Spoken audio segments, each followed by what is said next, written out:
On this episode of Chasing the Natty, listen to me and Jared's Week 0 reactions, listen to our weekend standouts and disappointments, find out who our waiver wire pickups are, and players you should hold off on for the week. All that and more on Chasing the Natty.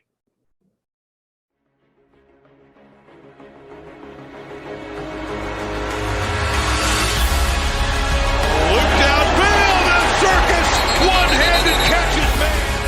Jones goes to the end zone. Oh, what a catch! Devontae Smith, touchdown, Alabama. Watch out for Mr. Robinson. This kid is going to be special and is already flashing. This is Chasing the Natty, a college football fantasy podcast. All right, welcome in everybody. It is Sunday morning as we are recording this. We have just gotten through week 0 of the 2021 college football season. I don't know about you, Xavier. I'm having a great time. By the way, I haven't mentioned this. My name is Jared Palmgren, host of the Chasing the Natty podcast. On the other side of me, there is the ever handsome Xavier Hood. Xavier, how you doing, man? Did you enjoy yesterday's games? Yeah, I mean, football is back, somewhat week 0. Week 0 is week 0 for a reason. We haven't officially got to our Power 5 competitions yet. Well, we had one Power 5. We had one. But it was all in all some good fun there. That's my 2 cents on it. We'll speak about a little bit more on this episode. Oh, not just a little bit more. We'll be going full depth into week 0. We'll be talking about the players, our Saturday standouts, the people who we were kind of impressed by, our Saturday suckers, like the people who very much disappointed us. I have a pretty long list of those this week, I'm not gonna lie. We got some waiver winners for you, some people who we think you should absolutely be targeting on the waiver wire if you haven't checked already. And then we have a few people who I call waiver worries, who are people who look like they had a great day on Saturday, but you really probably shouldn't be dropping anybody on your starting roster or on your roster just yet for these guys. So we'll get all to that and more in this episode. But again, Xavier, you're having a good time. The Kanye album just dropped this morning. I know you're excited about that. Yes, on this glorious Sunday. Glorious Sunday. They finally, the rumors were true this time. They finally actually came out with it.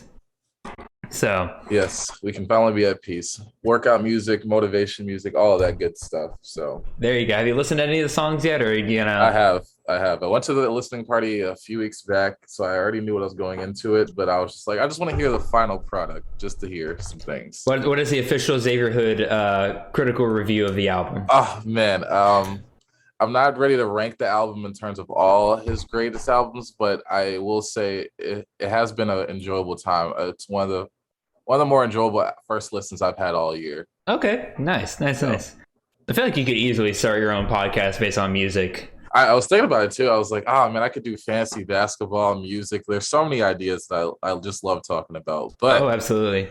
For this show, oh man, college football. We should probably actually get started talking about that, shouldn't we? We should. We absolutely should. It's the start of the new season. Like we have games this week as well too. This upcoming that we'll get to another show. Like Wednesday, you don't understand. I'm so excited for a Wednesday game. It's just so great. Yeah, but, UAB in Jacksonville.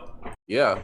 But we'll get back to week 0 because there's been a lot to go through. Yeah, we'll just go through kind of our basic reactions of week 0. This is a little bit less fantasy talk and more just typical like CFB talk that you typically hear. Like, because again, we're fantasy guys, but at the end of the day, we're fans. We're just enjoying these games and everything. So I guess we'll just start off the top of the list here. First game of the afternoon was Nebraska and Illinois. Xavier, what were your thoughts about that game? I'll say this, as a football fan, I was disappointed. I was kind of hoping. I did have Illinois in the upset. I did not think Scott Frost and Nebraska would come out of here and win this game because I knew what Adrian Martinez was the entire time. There were people that still held out hope, and I was going to give them the benefit of the doubt. And I was like, all right, you can have that hope, but I'm going to be on the other side and say that Adrian Martinez is still not a great quarterback. And he proved that yesterday. Now, fantasy-wise, he made up a lot of production late and off of big home run plays, and mainly just one. Mm-hmm. So, but Illinois came up with the upset. Coach Belima, Brent Belima, he did it. I was not so much surprised, but it's still, for Vegas and the odds to have them like what minus. No, it was like plus. It was Nebraska -6 or 6.5. If I'm not mistaken. I think they're -7. They were -7. I think they're full touchdown. Wow. So, but yeah, Illinois definitely surprised a lot of people. Now, I think the bigger story is with their running back room. I'll let you touch on that a little bit more with Illinois. But yeah, Nebraska overall just was very uninspiring. I'll get to one or maybe two players that might have caught my eye, but I'll let you talk about the Illinois running back room. Illinois running back room. Again, we're going to kind of get into this a little bit more once we get into like the Saturday standouts and everything. But the big thing it was that we didn't take very long before coach misinformation bit us in the rear, because Chase Brown was expected to be and was listed as the starting running back for Illinois. And then lo and behold, we get to the game and all of a sudden he's out. Not for injury, but for team disciplinary reasons. So just out of nowhere, we lose our starting running back for Illinois, and Mike Epstein steps in. We'll talk about him here in a second when I talk about my Saturday standouts and all that. Behind him, you also had what was the other? Was it Reggie Love? I think Reggie Love was the other running back for Illinois. Yeah, Reggie Love. He had 12 carries for 45 yards, 0 touchdowns. But Mike Epstein definitely was kind of that lead back there. He had 16 carries for 75 yards. So I'm not entirely sure how this running back room plays out in the future, because I imagine Chase Brown does come back next week, because he played a couple carries this game. He had 5 carries for 24 yards, 0 touchdowns. But that was that was after halftime. He came in. Clearly, by this point, the game was already well in hand. So they didn't really want to trot him out there too much. But Mike Epstein did have a pretty good day yesterday, so I'm not sure how much he then cuts into Chase Brown's future carries. I know the offense is going to run the ball a ton because it's a Brett Belima offense. And so I imagine that both of these guys will be getting plenty of carries, especially if they get into these games like they did with Nebraska, where they're just going to need to run the ball down people's throats in order to run the clock out. But yeah, we'll get more into my thoughts on whether or not Mike Epstein is a future fantasy play in the upcoming weeks. So yeah. And now we're going to move on to the UConn and Fresno State game. I talked first last time, so I guess you could start this time. And there's not much to really say about this game except for one side, but UConn, rough game. Fresno State scared me for a minute there, because it wasn't until the second quarter where they really started kind of catching fire and everything. And I was like, Xavier was texting me. He was just like, "Is this the Fresno State offense?" I'm like, listen, they'll get going any minute now. And all the memes and GIFs were flying, or GIFs, whatever you want to call them. But yeah, I was just like, poking some fun. But it did take a while for that offense to get started up. But once it did, they never looked back. The Ty Jones touchdown was the spark that they needed for Heiner until he got leg cramps. What was that, third quarter? Oh, he got hit. Yeah. And he was limping off the field. I hope he's okay. I haven't heard anything in terms of whether or not he'll be back for next week against Oregon. I think they said it was just legs cramps or spasms from that hit. So I was like, I think he should be fine. That's good news. Regardless, he got sat down. Fife came in, took over from there. He was fine. He had 1 touchdown, 1 interception. Like, it's a typical backup job right there. The game was already well in hand by that point. Ronnie Rivers, my boy Ronnie Rivers, had himself a good day. 13 carries, 58 yards. Could have used a bit more on the rushing side, but again, this is just a very pass-heavy offense, which is a good thing for Ronnie Rivers, because he also had 2 receptions yesterday for 66 yards and a touchdown. So he's going to have plenty of PPR value there. Broke the school record, if I'm not mistaken, for touchdowns for that program. Oh, that's very. You know what? I did hear that. You're right. Yeah. I appreciate you bringing that up. So congratulations, Mr. Rivers, if you listen to this podcast for some reason.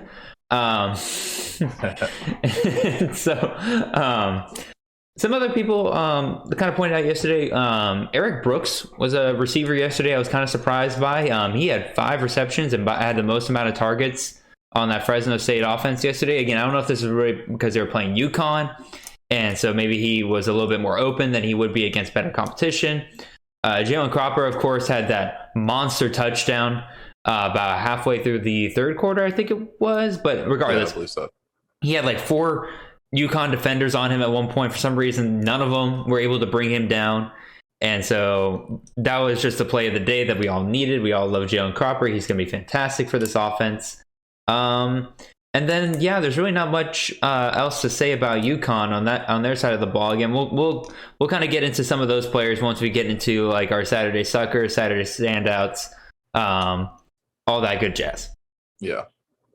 So, Xavier, you want to talk about the UCLA-Hawaii game? Man, this is the game I was probably looking forward to the most. And I'm not going to say, even though UCLA scored a lot and they looked a lot better, there was obviously a standout. I want to get to touch on the Hawaii side where my disappointment comes from. Mm-hmm. Not just because I have a little stock in Calvin Turner, but just as a whole, I was just expecting a little bit like more, just better. Todd Graham, I don't know what game script he was running, but it wasn't working. He didn't make any adjustments. And with that game, they just looked completely inept against UCLA. It made UCLA look like a stout defense, which, for a Power 5 program and going against Hawaii, I would expect nothing less, but I had high hopes for Hawaii going in with their offense. Javon Cordero's no slouch at quarterback. I think he can absolutely play better, but it just looked terrible at times, or not even at times, just the entire game where the O-line collapsed a lot. He got sacked. He wasn't running as much as he should have been. Calvin Turner was basically not even used as a running back, which kind of scares me. It was like if they're going to go the full receiver route, which Calvin Turner can be a good receiver, probably could be that number 1 receiver for that Hawaii offense. And I think he was yesterday, if I'm not mistaken. I think he had 5 receptions for 50 yards, and that's the most they had for a receiver. Yes, this is correct. Yeah. So, but I'm just like, Calvin Turner is a dual threat type of athlete. So use him both in the run game and the passing game, but he just decided not to.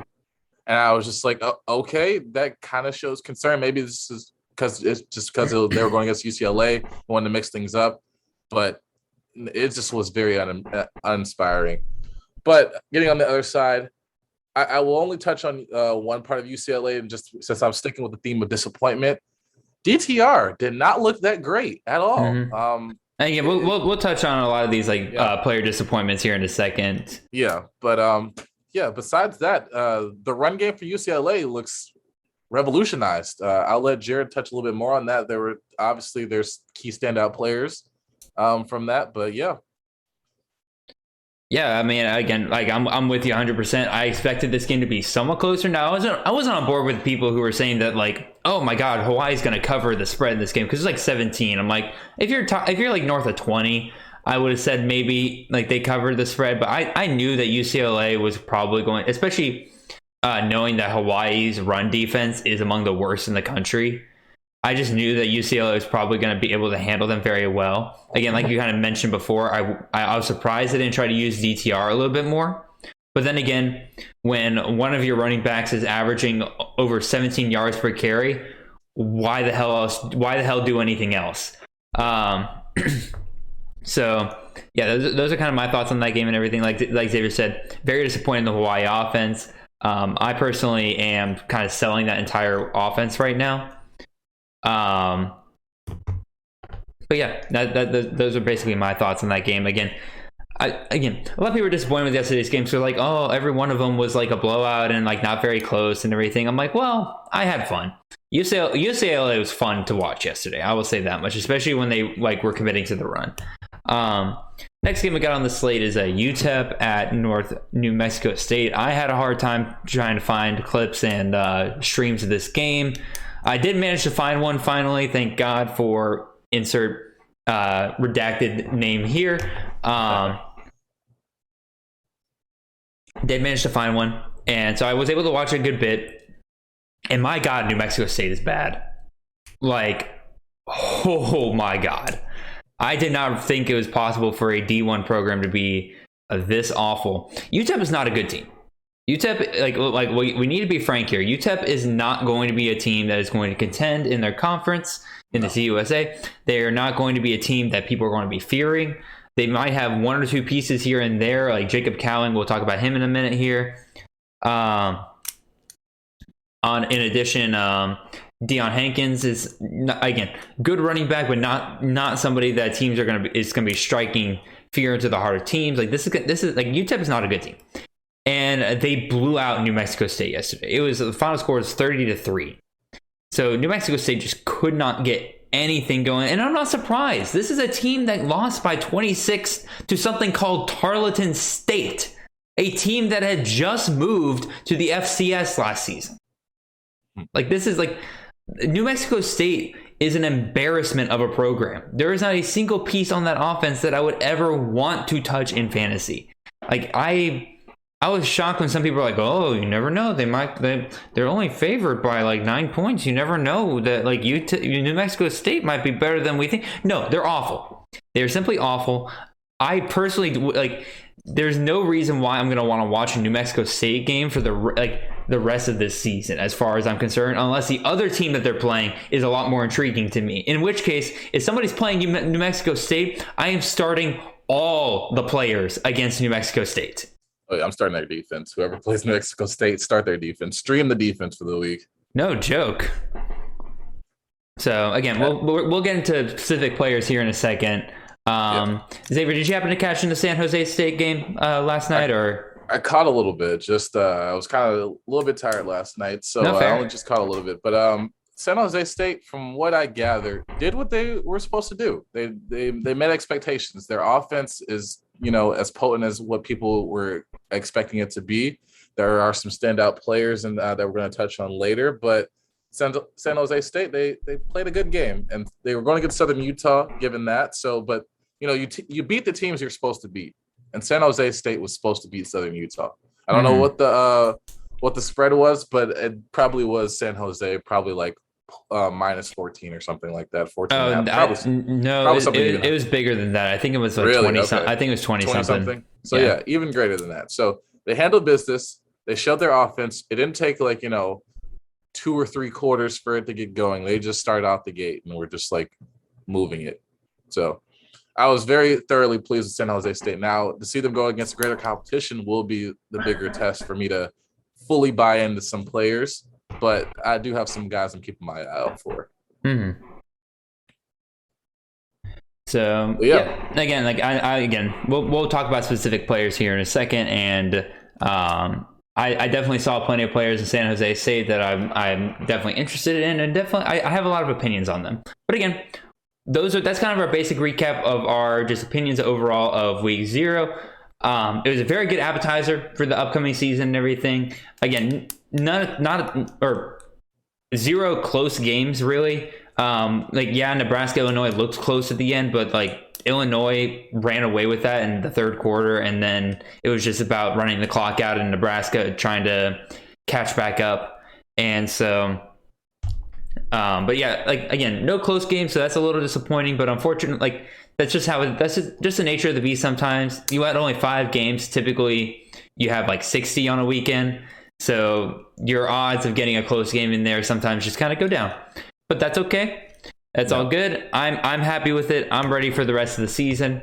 So we're going to go ahead and move on to players. And I'll apologize to everybody on the YouTube side of things. I don't have a lot of graphics set up for this episode yet, mostly because I'm still trying to figure out how we want to format these recap shows and everything. So I don't want to build any graphics for segments that probably won't get kept around or may not get kept around for next week, or as the season goes on. So right now, you're just going to look at me and Xavier's beautiful faces. So I hope you enjoy that. So first, we're going to talk about our Saturday standouts. These are going to be the players that we were just straight up impressed by. We're not going to necessarily give our opinions of whether or not you should be picking them up on the waiver wire or not. But we just wanted to let you know that, hey, these guys had a great weekend, especially fantasy-wise. So Xavier, do you want to start or do you want me to start? I'll start. right. I'll start with the biggest standout of the weekend. Zach Charbonnet, transfer from Michigan, current running back at UCLA, had himself a great day. Now, the context behind this, it was against Hawaii's run defense. And like Jared mentioned earlier, it's probably one of the worst in the country, not if the worst. Mm-hmm. But he showed a lot of promise. 6 carries, 106 yards, 3 touchdowns, and a reception for 14 yards. Zach Charbonnet looked like the best player on that field yesterday, hands down. Now, I will say for all those that have like ownership of Britton Brown, that it's no like, it's no deterrent to like, drop Britton Brown. And I'm saying like, it's still pick up Zach Charbonnet if you can, if he's in your league. But Britton Brown is still a great running back for that program. And I think it will still be a tough battle because I believe he got the first carry at the beginning of the game. Yes, Britton Brown did get first carry. He did. So obviously, Chip Kelly sees something in Britton Brown over Zach Charbonnet in practice to want him to have that first carry. But it just happened to be that Zach Charbonnet had the bigger day. But Zach Charbonnet showed out. And I think it's just more with Zach Charbonnet, it's just so funny because like the running joke is right now is all these these former Harbaugh like players just standing out or going to the NFL or going to different programs and just having better careers. Not being under that Michigan umbrella, because this Michigan is just a disappointment. Whenever they fire Harbaugh is going to probably be the best day for them because they're just wasting a lot of talent. And it saddens me because like there's so many good players that they bring in, especially like this year, like Donovan Edwards. But that's neither here nor there. We'll see how that pans out. But Zach Charbonnet looked amazing. He was a very mean and tough runner, breaking a lot of tackles. There was one play where me and Jared were going back and forth of how many tackles he broke. Jared says 2. I'm saying like 4. I'm saying is that if somebody is Superman diving and taps his foot, that does not count as a broken tackle. It's a missed tackle. Sometimes you have those shoelace tackles. Yeah, but that's a missed tackle. That's not a broken tackle. Hey, sometimes you have those shoelace tackles, and if he was just strong enough to like move over him, then it's okay. Because even those broken tackles, they can count as missed because you didn't like technically tackle him. Nobody tackled him. Somebody's going to just some running back's going to just step on somebody's hand one day and Xavier's going to be like, that's a broken tackle. Yep. I'm going to be like, you couldn't get your hand on him. Couldn't get your, uninjured hand to that's a missed tackle though. Oh my God. Whatever. Yeah. This is not worth arguing. Oh no, it's fine. It's fine.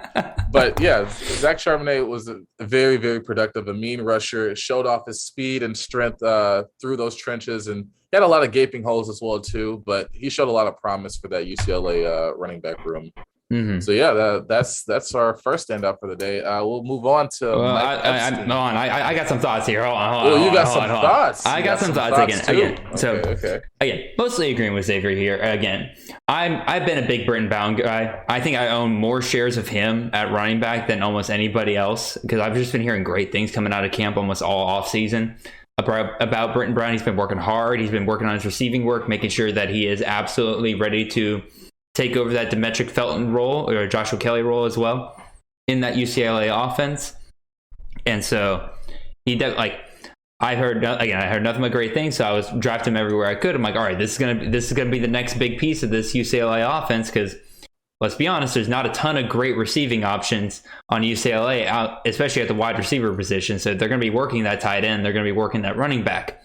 We'll get to the tight end in a second. And so, again, I was a big believer in Britton Brown, and I can't deny. I mean, Charbonnet had a great day yesterday. Like, you can't deny. Like, 6 carries, 106 yards, 3 touchdowns. That's 17.7 yards per carry. Like, that's absolutely insane. But also unsustainable. Like, there's no way Charbonnet is running at 17 yards per carry every single week. So I think a lot of people really need to kind of calm down with the crowning of Zach Charbonnet. Again, he obviously had a great day yesterday. Don't get me wrong. Like Xavier said, easily looked like the best running back, if not the best player on the field yesterday.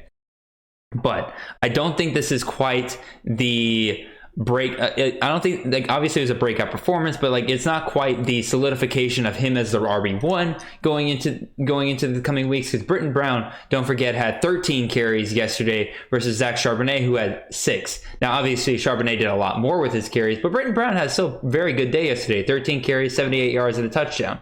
And I'm sure if they kept him in the entire game, he would have had a absolutely monster day. Like, Britton Brown is no slouch. So, like Xavier said, absolutely pick up Charbonnet just to see like how this running back room breaks down. But also don't pick him up thinking that you are going to be getting an every week starter who's going to be getting these crazy 30-yard games every single time, because there will be split carries between him and Britton Brown. So we'll go ahead and move on to the next guy. And I'm going to deal with my Saturday standout here of Mike Epstein, running back at Illinois. Like I kind of bemoaned earlier, Chase Brown was held out for team disciplinary reasons. And so you are looking at a guy who had to step up as Chase Brown was being held out, and he absolutely did. He had 16 carries, 75 yards, and a touchdown, which was averaging, I think, between, if I'm doing my math correctly here, that's a little under 5 yards a carry. So he did very well for himself during the game.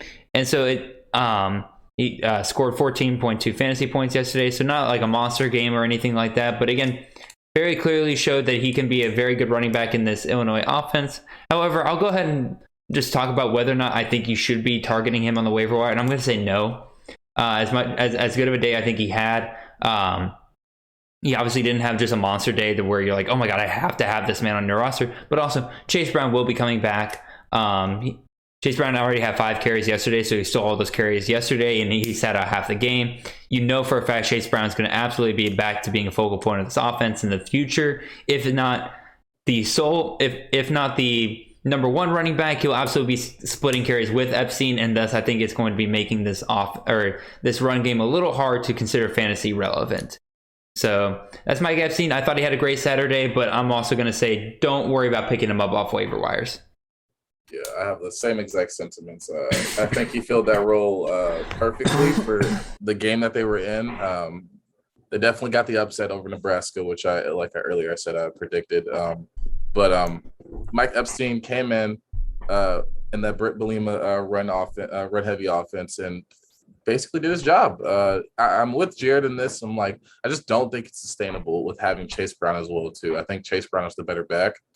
So I think Mike Epstein's, carries and load might be a little, they might decrease over time. Now they could split it because, Illinois is not that great of a team and they will be coming back from a lot and that can weigh a lot on a running back. Mm-hmm. But at the same time, it's like, only a few people were getting Chase Brown in like some of those deeper leagues. So I guess if you had Chase Brown and Mike Epstein, that might work out, but sometimes I don't think it would end up working out. Like you would need Chase Brown to fully take back over the you would need him to fully take back over the running back room in order for it to be worth your while. There's too many other good players. But yeah, that's mainly it for Mike Epstein. It was it was a good day for him. Great week 0 win. All right, Xavier, who are you gonna go with next for your Saturday standouts? Let's see. So many players, but I think we have to touch on Ronnie Rivers, the running back for Fresno State, or can we even call him a running back anymore? I'm just playing. He's a multi-tooled guy. Running back, wide receiver, Fresno State. I feel like he should deserve that classification if he doesn't have it already on Fantrax and other platforms. Because, oh my God, Buddy went off.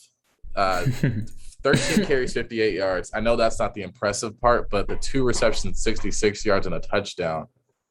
That's why you get Ronnie Rivers. He has that dual ability of, being a great rusher under that Fresno State offense. Even though Fresno State is not a run heavy team, the fact that he's still integrated in that offense in the passing game and is able to get points, especially per reception and touchdowns, is why that he's one of those top running backs that you look forward to. So I loved Ronnie Rivers' day. That entire Fresno State's offense was great that day as well too. So it took him a minute to get going, but it did take him a minute. It had me concerned for a second. I was like, is this Fresno State being bad or are you kind of being good? So I was just like, I think Fresno State was just, slowly getting their way back into form. But yeah, that's mainly my 2 cents on it. Jared, how did you feel about Ronnie? I mean, I love Ronnie Rivers. I'm not going to say much else here that you hadn't said already. So, yeah, Ronnie Rivers is fantastic. The next standout player that I wanted to kind of point out here is somebody who I felt like came out of nowhere. And it's why I'm recommending you don't quite pick him up off waiver wires just yet. And that's Oliver Martin, wide receiver out of Nebraska. This dude was hogging targets yesterday. I will say, like, everybody was expecting Samori Torrey. Omar Manning was another one. Xavier was another name I was seeing drafted around. But Oliver Martin, turns out, was a target hog yesterday. He had 10 targets for 6 receptions for 103 yards and a touchdown. So scored 19.3 points. Real quick, as an aside, if I ever mention like how many points a player scored, or if Xavier ever mentions points that we might have on our show sheet and everything, this is always based on half-point PPR. So that's kind of like a middle ground between those of you who are smart and play 0 PPR and those of you who are just points hungry and play PPR. I'm just joking. All scoring formats are welcomed here. So we just assume half PPR when we talk about points and everything, so that you can kind of get like an in-between idea of like if you're 0 PPR, the points I'm going to say are just a little bit more than what you're expecting. If you're full point PPR, these are like a little bit less than what you're expecting. Anyway, tangent done. Oliver Martin, dude had a good day. Like, no doubt about it. Very much benefited from Nebraska having to come back against Illinois, or trying to come back against Illinois. Definitely was Martinez's favorite target during that time. And like I said, he had a good day. But again, because of this kind of out of nowhereness and everything, this happens a lot in college football, where a receiver will just have this out of nowhere game, especially early on in the season. And you're just not sure if this is going to be something that continues on throughout the season, or if it's just his lucky day. So I'm going to say Oliver Martin, great job on Saturday. Probably the best player for Nebraska, because, well, yeah, Adrian Martinez had more fantasy points, but my God, did he play terrible. So Oliver Martin, congratulations. But I'm also going to say don't quite pick him up yet. So Xavier, what are your thoughts here? Yeah, I'm in the same boat. I'm not ready to pick him up. I did a little bit more research on Oliver Martin, and I looked up. He's been there in the program for, I think, like 3 or 4 years now. They still classify him as a junior because, you know, that COVID year kind of just messed everything up and gave people an extra year of eligibility. So it's so funny. The interesting thing about that game is I'm pretty sure that he basically had 90% of his production in that. Like, well, not 90% of his production, but originally he had like each year he only probably had 125 yards for the entire year. He had 100 and if I'm not mistaken, 103. 103. I mixed him up with Charbonnet. My bad. Yeah, 103 yards for the entire day in one game. Now, usually he does 125 in a season, so this could be a fluke game. I just don't see it as sustainable. The fact that he's been there for 3-4 years, and this is the first time he's ever done anything like this. Now, I could be wrong. There are these like once in a blue moon type players where things just start clicking after you get more experience and more well adjusted to the offense. Now, I will say Scott Frost is probably 2 seconds away from being fired as we speak right now. So, yep. Things may change. Or if they decide to keep Scott Frost, which I would strongly not recommend for Nebraska to do for the future of their program. But I'm not the AD there. I am not the boosters or the alumni or the alumnus. But it's neither here nor there. But I just think he had a really great day. He did what he was. He was Adrian Martinez's best receiver out there, probably the best player. And yeah, it's just, you have those players that have great days, but they're not going to be sustainable, or they're not going to have any type of future or anything for fantasy or NFL. So it is what it is. He had a great college day. He can take that and tell his kids that, hey, I had 100 yards in the game. Yeah, I had 100 yards. Hey, kids, let me tell you about the story where I got 100 yards in a game we lost to Illinois. That's why you just don't mention that I lost. Just like, hey, I had 100 yards in the Power 5 level. Oh, well, that's great, Dad. Oh, yeah. Don't look up the game. I would say don't look up the game. Just don't look up the game. Hey, he can say that he did his best. Our quarterback was bad. The defense couldn't stop anything. We'll go ahead and move on to probably our. Just gonna keep going, huh?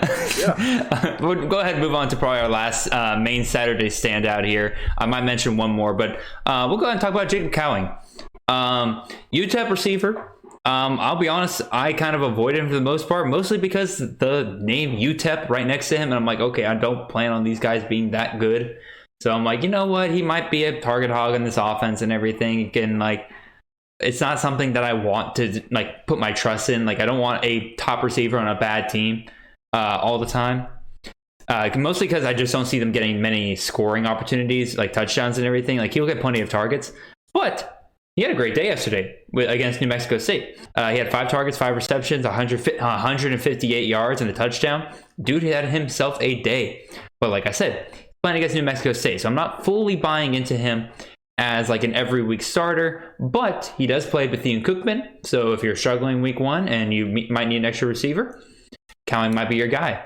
In addition to that, just watching him, I just didn't think, like, I guess I should have just been watching more film on him throughout the offseason and everything, but dude's a legitimate talent. He had an incredible one-handed catch during the game. Wasn't for a touchdown, but like the quarterback, I forget his name off the top of my head, I think it's Hardison, absolutely threw it well behind him. And he just kind of turns his body, reaches out like behind him and snags that thing out of the air. It looks incredible. I sent Xavier the clip. It was fantastic. Oh, yeah. So my recommendation for him here is pick him up if you're struggling at receiver. I see no reason why not to take this flyer, and especially for week 1, again, playing Bethune-Cookman. And they are in the CUSA, so they don't play the best of defenses all the time. So I think he's absolutely worth picking up if you are struggling at receiver. If you have a solid receiver room, I don't think he's really worth dropping. I think you're going to be plenty fine without him.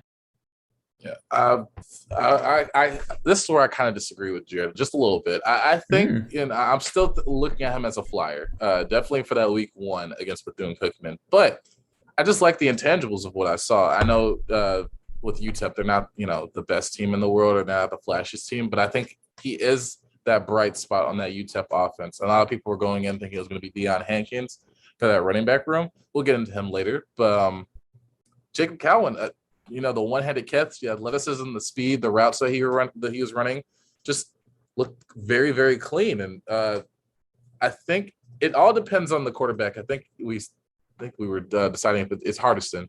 So if Hardison can get him the ball, and if he can just at least get like maybe just a touchdown a game, or just 100 yards or close to that, which I think he can because he has a talent too, then it would be a good pickup if you're in a deeper league, and also if you're struggling at receiver. But if you're set at receiver, then there's no point to it. I just see how it plays. But I'm a little bit more in on him than Jared is. Now, I do want to say, I know probably a little bit strapped on time, but I want Jared to touch on his my guy, because I know he's been doing this. To throw him in here because you have to. I got to take a victory lap here. Okay, at least for week 1. At least for week 1, but. I called it yesterday. Before the game starts, I said one name I'm looking at is Luke Ford. 4-star tight end, transferred from Georgia to Illinois. His story is well documented. If you haven't heard of him, please go look it up. You want to see a player that's been screwed by the NCAA? Read that story right there. So I'm like, all right, I'm ready for this man to finally get out on the field and start doing some stuff, especially in a Brett Bielema offense where the pass catching options on Illinois are awful. He can absolutely be a short yardage guy where if the run game is being keyed in on, he is going to be a guy that they're going to swing the pass out to and make sure they can get him over the middle. And so yesterday he had 3 receptions, and he probably would have had more had he not taken a big shot on his 3rd reception. They probably were just, once they realized they had the game in hand, they're just like, all right, we're going to rest you up a little bit, just have you do some blocking and stuff like that. But he had 3 receptions, 30 yards, and he got a touchdown. He got the lone receiving touchdown for Illinois yesterday. So I do think he's absolutely going to be a red zone threat for them this year. And yeah, I'm extremely excited about Luke Ford. I'm really, really hoping that he has a great year for them. I'll have a little small caveat. I know Jared's been on him ever since we recruited him at Georgia. And it's not one of those situations where, I know there's going to be a lot of little funny comments about, oh, you let another, great talent get away. And I was like, no, there were different circumstances. Look at the story about the NCAA screwing him and why he wanted to transfer out of Georgia. But we all knew what the talent he was at tight end and what we were possibly going to get there. But, circumstances happen, and he wanted to transfer back home to his home state of Illinois.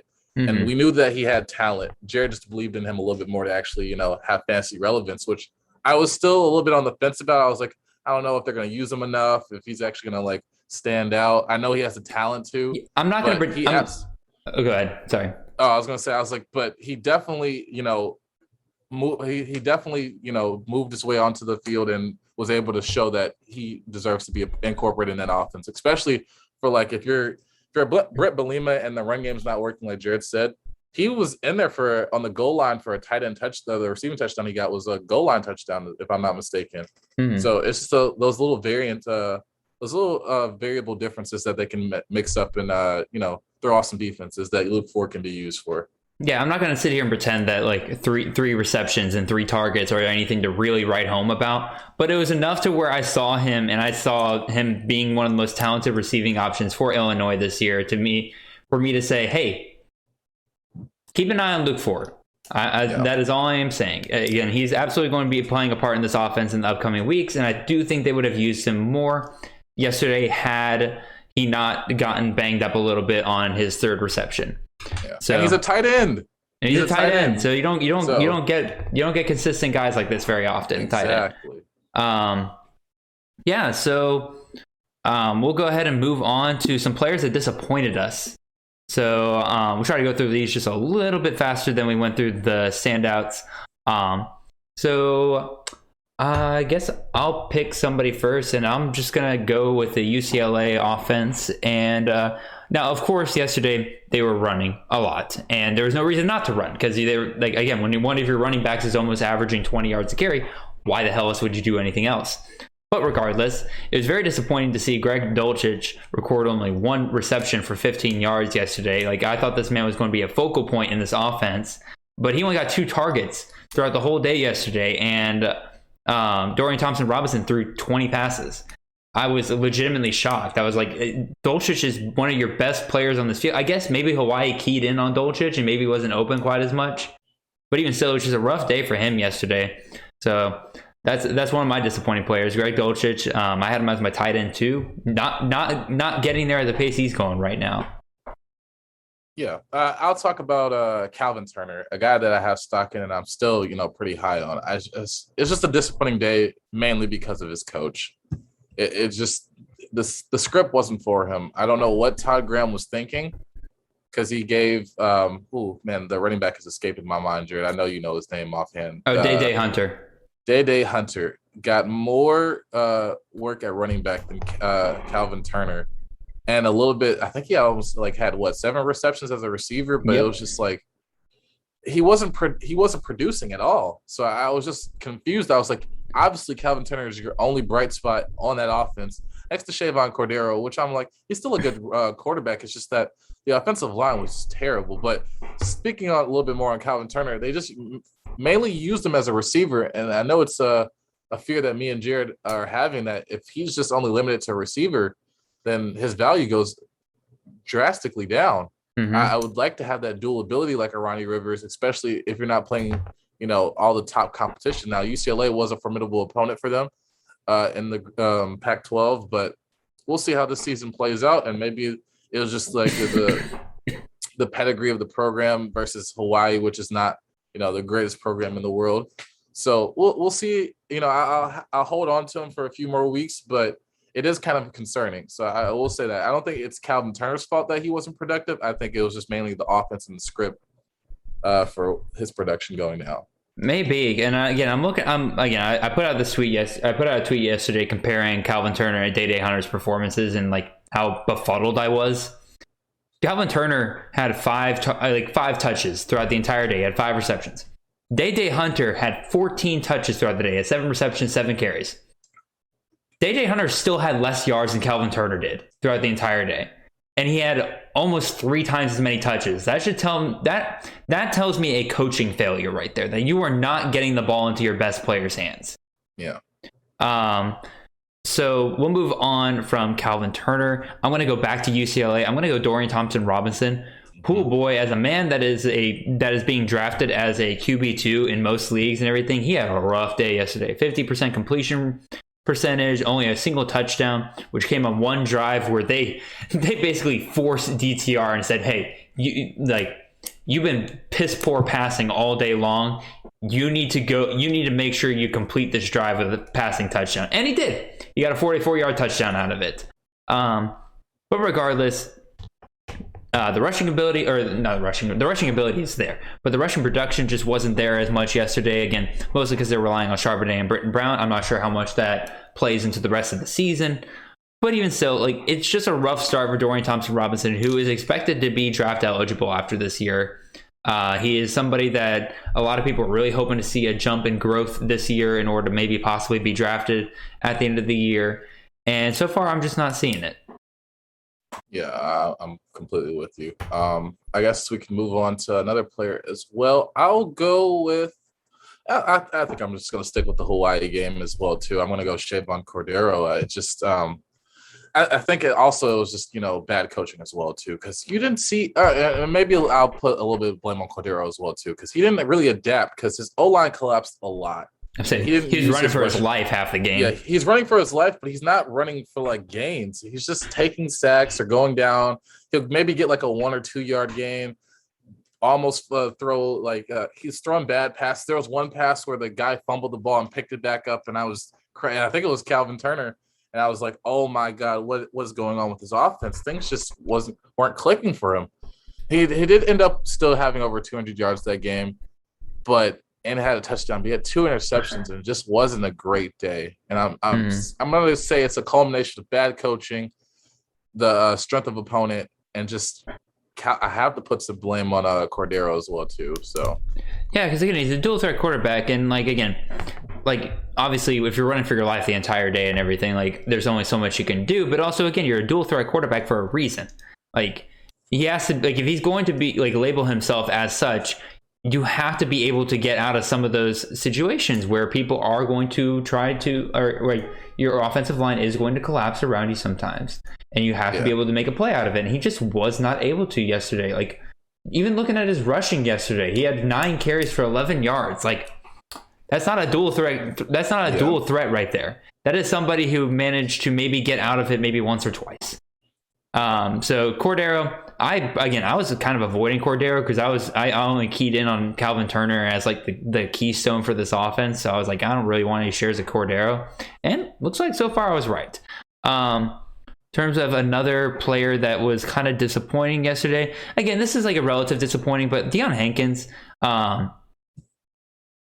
it's less his stat line because he had 11 carries, 50 yards, 1 touchdown. So it's not the worst thing in the world. You're not devastated or anything like that with that stat line. But to me, the bigger story was the fact that he was tied for the most amount of carries on his team.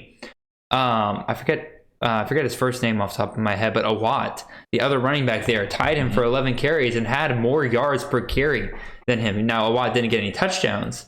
If I remember correct. Actually, no, he did. He did get a touchdown. You're right. 34-yard touchdown. So Awad did get a touchdown yesterday. And so to me, that's just a little bit concerning. Now, again, Hankins did get banged up a little bit, was taken out. So again, Awad's kind of the next guy up and everything. I imagine Hankins is probably still the RB1 here. But again, the fact that he's sharing carries this much makes me just a little bit concerned for his overall value going into the rest of the season.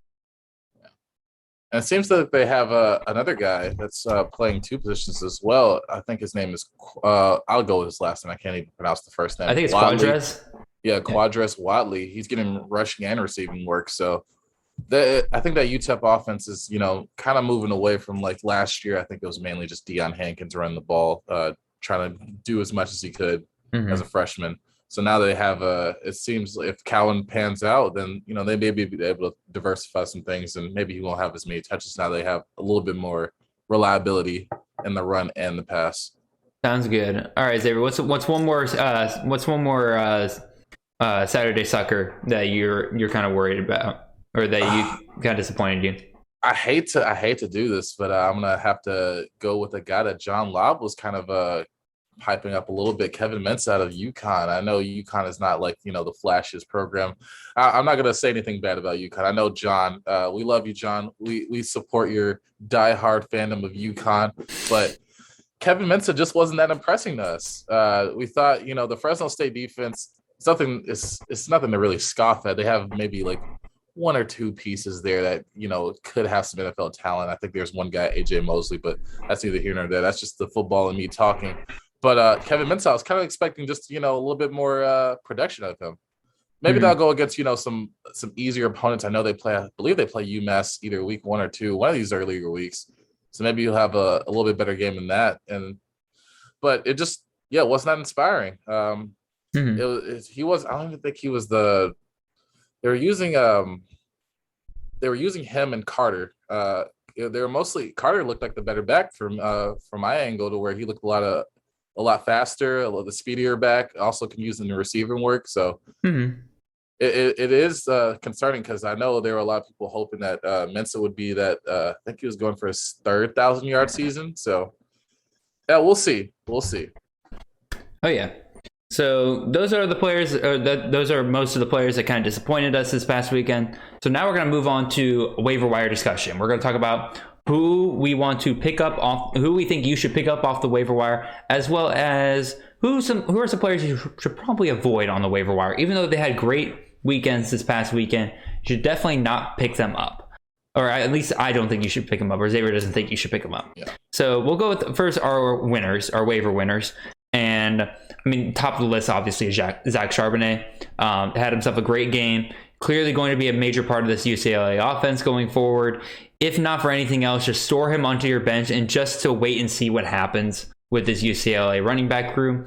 Because I think worst case scenario, you realize he's just not getting the carries or anything that you want. You drop him in a couple weeks. Best case scenario, him and Britton Brown become this year's Javonte Williams and Michael Carter. And again, I reiterate, best case scenario, tippy top of the ceiling, they are this year's Javonte Williams and Michael Carter, where they're both weekly starters. But again, I see no reason why not to just take a flyer or to just store Zach Charbonnet. He's currently rostered on 67% of leagues. So if he's still on the waiver wire in your league, make sure you pick him up.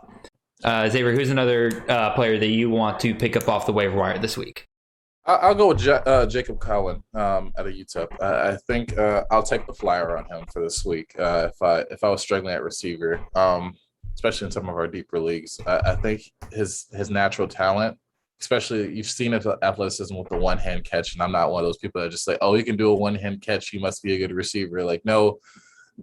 Man's had over 100 yards, had a touchdown, had the one-hand catch as well. So he shows the intangibles to be a good receiver and be a bright spot on that kind of uninspiring UTEP offense. And also they play Bethune-Cookman next week, so might as well. I think, if you're expecting him to repeat production, I'm glad it's against Bethune-Cookman and not against a worthy opponent. Yeah, it's not like they're playing Bama next week or something like that. Yeah, no, then I would not pick up a single player. In terms of somebody else who we got two more players here that I think are worth rostering. I'm going to go with the tight end out of San Jose State, Derek Deese. This was somebody who I personally was a little surprised that a lot of people were going undrafted in most leagues. This was a man that was very much part of the passing game last year, even with Trey Walker and Bailey Gaither. He was still probably easily the number 3 target on that offense. And I think this year he's set to do plenty of work. Yesterday, this offense clearly likes to use their tight ends.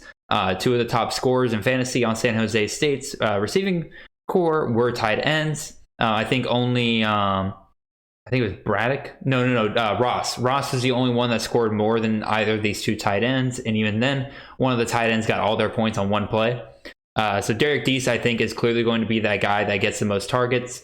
If you want a guy that's going to be consistently out on the field for San Jose State, I think the rest of the receiving room is going to be rotating quite a bit because they're not entirely sure who's going to step up as their number 1, number 2 wide receivers.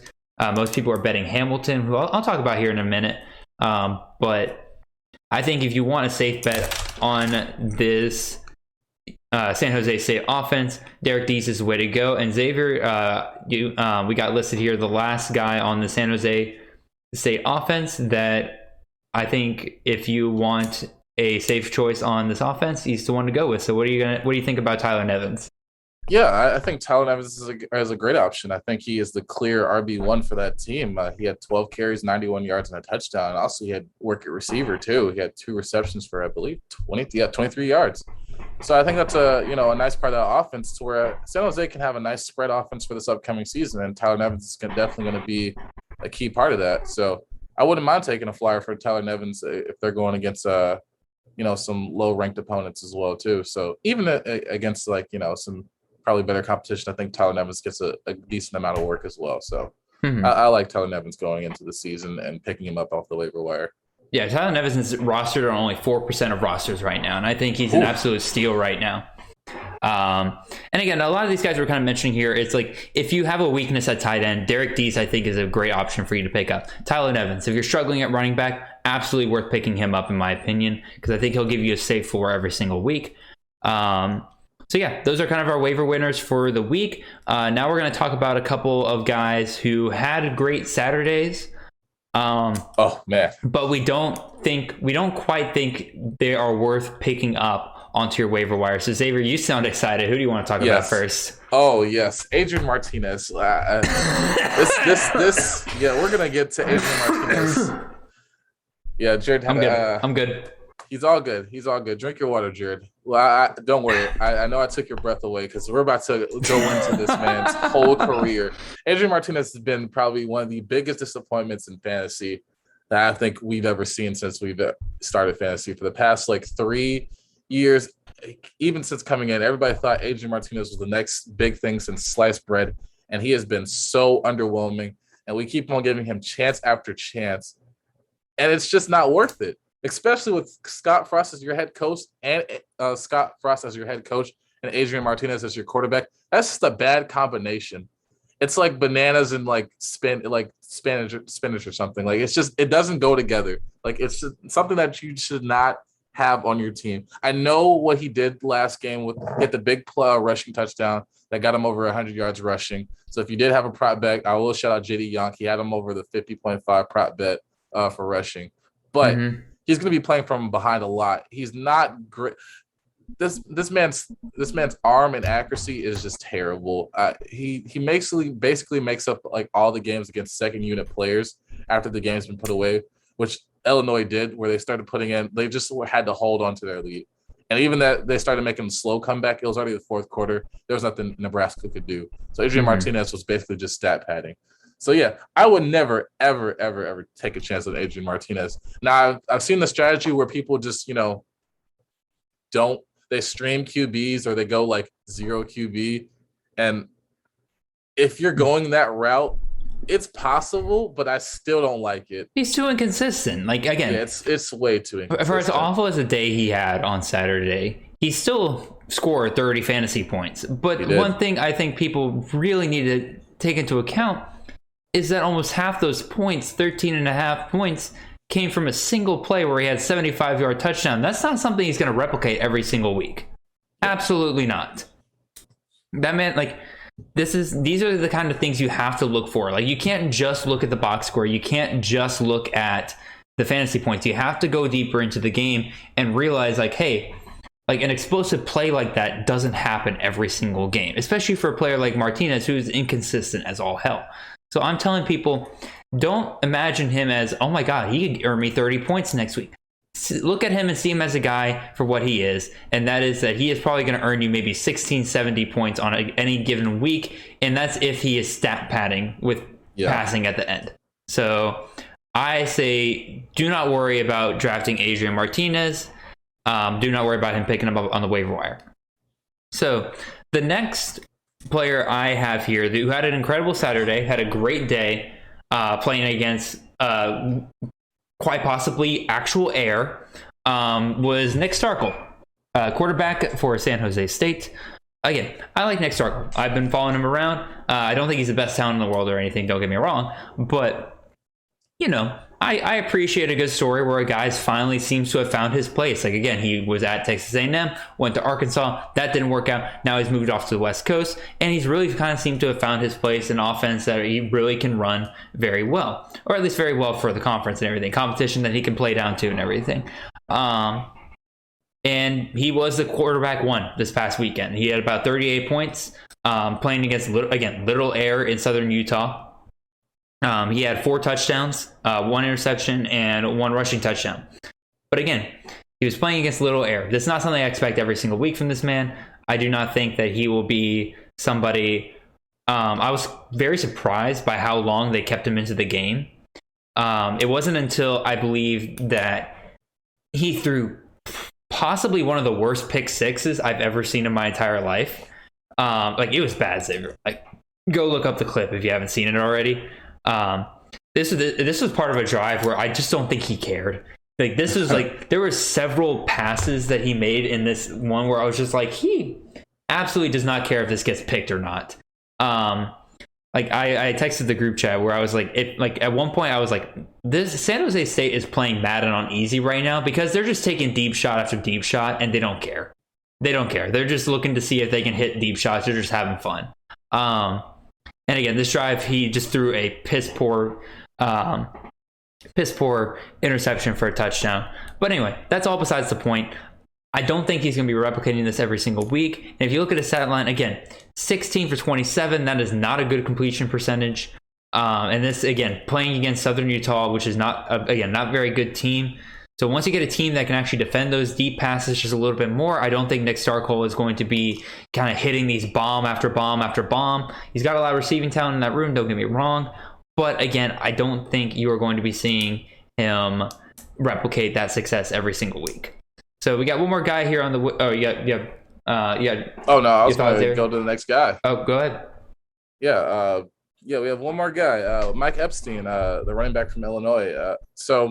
It's just he's not going to be that lead back at Illinois, and even if he is, Illinois is not going to be as good enough to have the relevance for you to pick him up. There are going to be better backs out there, probably to take waivers or flyers on that will have higher ceilings and probably even better floors than Mike Epstein. Because he did his job for the game for Chase Brown being out and going against a terrible Nebraska team at the time. Well, not even at the time, still is at the time.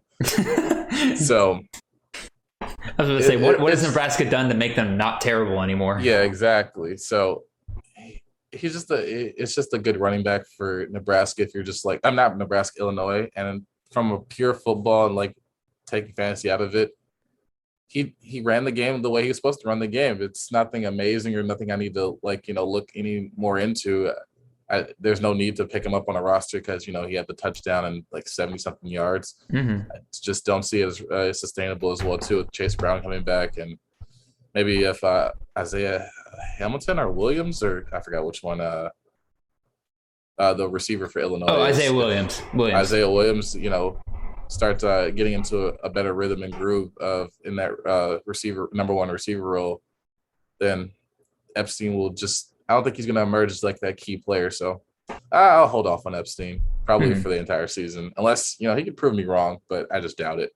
No, and again, I think that's entirely fair. I kind of mentioned earlier in the show, I don't think – again, I thought he had a good day Saturday, but I just don't think he's going to be worth putting onto your roster, even as somebody – even if you're struggling at running back, I don't see him being an option for you. Yeah, no. So, yeah, I think that basically covers week 0. We talked about we just kind of talked about our thoughts on the games for the most part. Again, there's only 5 games this week, so we kind of ran through that just a little bit pretty quickly. We talked about some of our standouts some players that we were impressed by. We talked about the players that disappointed us. We talked about who we're targeting on the waiver wire, who we're not targeting on the waiver wire despite their great Saturdays. So please let us all those different categories. Let us know in the comments.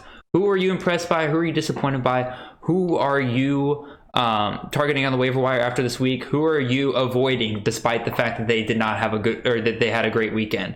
So please let us know all that down in the comments. I believe we are at the end of our show here. Xavier, thank you very much for joining me this morning.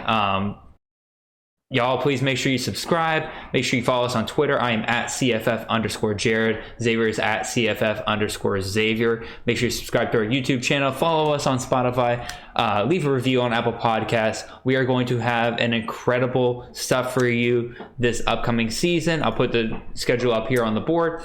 Like I said, Mondays, we'll have our weekly recaps, which is what you're listening to right now. Very next day, so tomorrow, if you're listening to this on Monday, you'll be seeing our upcoming week previews for this one, we'll be previewing week 1.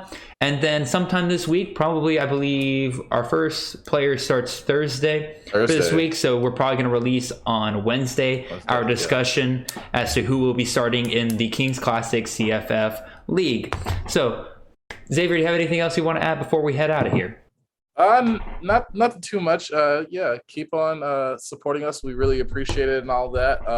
Like Jared said, follow us on all social media. Don't forget to like and subscribe. It's been a great day, and we can't wait to get on to our next episode because it's going to be a really good one because we have week 1 where we have a lot of games to go through and a lot big one for us. So yeah. Oh yeah, we have the big one. So we're going to be excited and kind of nervous a little bit because it is going to be. We're kind of still undecided. We'll still say I'll still go with my homer bias of Georgia winning it, but yeah. All righty, y'all. Thank you very much, and we'll see you guys next time on Chasing the Natty. Yeah, see ya.